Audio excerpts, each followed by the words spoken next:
Selamat sore teman-teman. Selamat sore Ibu. Saya mahasiswa atas nama Franciscus Jabut dengan NIM 2023812041 dari Prodi Pengelolaan Hutan. Di sini saya akan menjelaskan materi tentang makalah. Terima kasih. Terima kasih atas waktu dan kesempatan yang telah diberikan. Di sini saya akan membahas tentang makalah. Dalam penulisan makalah, ada 3 pokok penting yang harus diperhatikan. Yang pertama, pengertian makalah. Yang kedua, sistematika makalah. Dan yang ketiga, teknik penulisan makalah.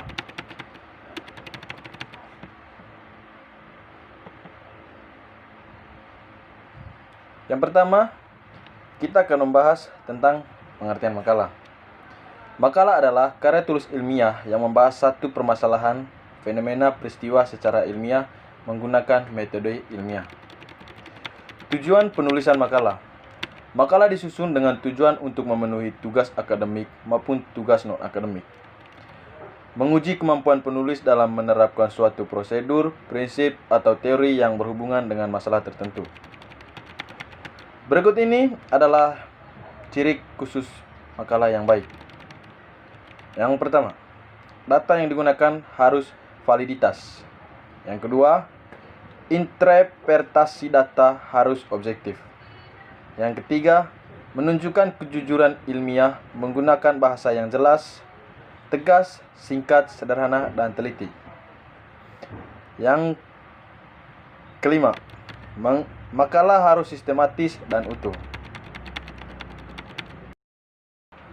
Yang berikut fungsi yang harus dipenuhi sebuah makalah.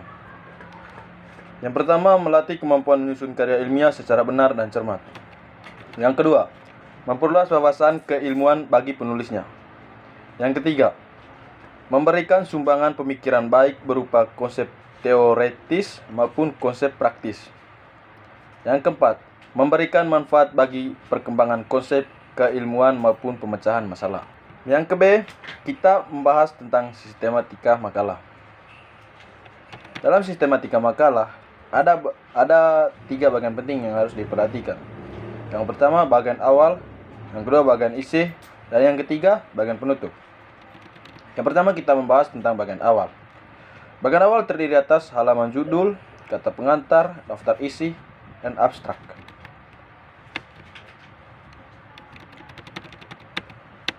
Bagian isi terdiri atas bab 1, pendahuluan. Bab 2, landasan teori. Bab 3, metodologi penelitian. Bab 4, hasil penelitian. Bab 5, penutup. Kita kembali ke bab 1. Di bab 1, ada beberapa yang harus diperhatikan. Yang pertama, 1.1, latar belakang masalah. Kita kembali ke bab 1, yaitu pendahuluan. Di bab 1, ada beberapa yang harus diperhatikan. Yang pertama, 1.1, latar belakang masalah. 1.2, rumusan masalah. 1.3, tujuan penelitian. 1.4, manfaat makalah. 1.5, sistematika penyajian. Yang kedua, bab 2, landasan teori. Di bab 2, landasan teori, harus 2 tahap penting yang harus kita perhatikan. Yang pertama, 2.1, kajian teoritis. Dan yang kedua, hipotesis. Kita masuk ke bab 3. Di bab 3, metodologi penelitian, ada 2 tahap penting yang harus diperhatikan. Yang pertama, 3.1, tempat dan waktu penelitian. Yang kedua, 2, metode penelitian. Kita masuk di bab 4, yaitu hasil penelitian. Di bab 4 hasil penelitian, ada 2 tahap penting juga yang harus diperhatikan. Yang pertama, 4.1, deskripsi data. Dan 4.2, pembahasan. Kita masuk ke bagian penutup atau bab 5. Di bagian penutup, ada 2 hal penting juga yang harus diperhatikan.